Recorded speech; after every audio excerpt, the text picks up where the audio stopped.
Hey, what is up guys? Carter here. Today's lab is all about hydrates.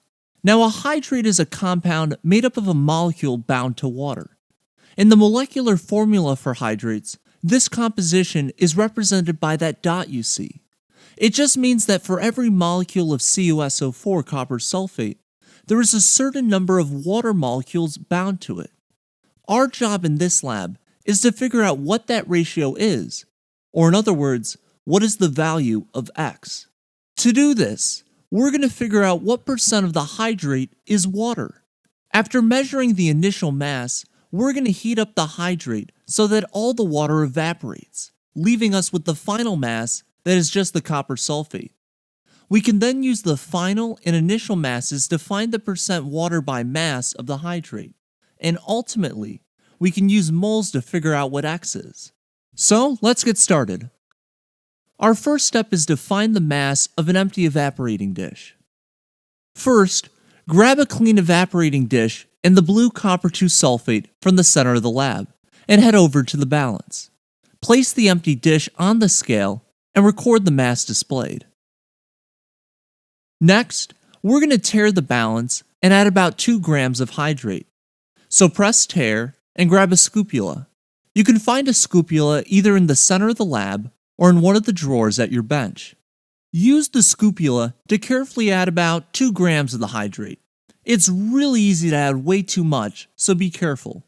If you do add too much, do not put it back in the container. That would contaminate the hydrate sample. Since we've already tared the balance, add until the monitor reads about 2 grams. Don't worry if it isn't exactly 2.00. Just make sure to record your initial mass. Now it's time to heat up the hydrate using a Bunsen burner in order to evaporate all of the water. A Bunsen burner uses a continuous stream of gas to keep a flame going. To light the gas, you are going to use a striker. To use the striker, use one firm stroke like this. Don't brush it back and forth. That will wear down and damage the striker. To turn on the gas, the lever needs to be turned 45 degrees. So now it is on.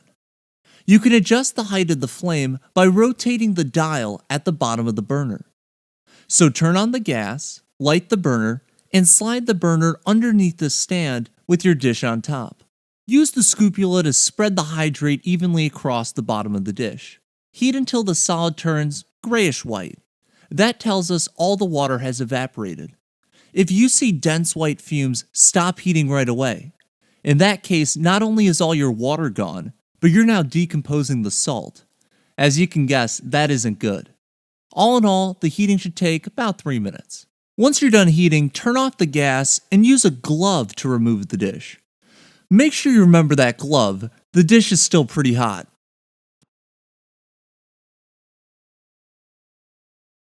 Step 4 is to find the mass of the dish with the white solid.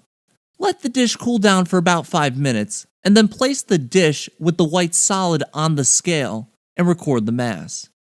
When doing our calculations, remember that your final mass is equal to the mass of the dish with the white solid minus the mass of the empty dish.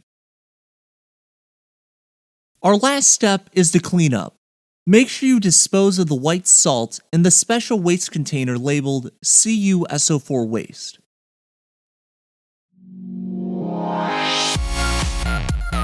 That's it for this lab. Good luck, guys.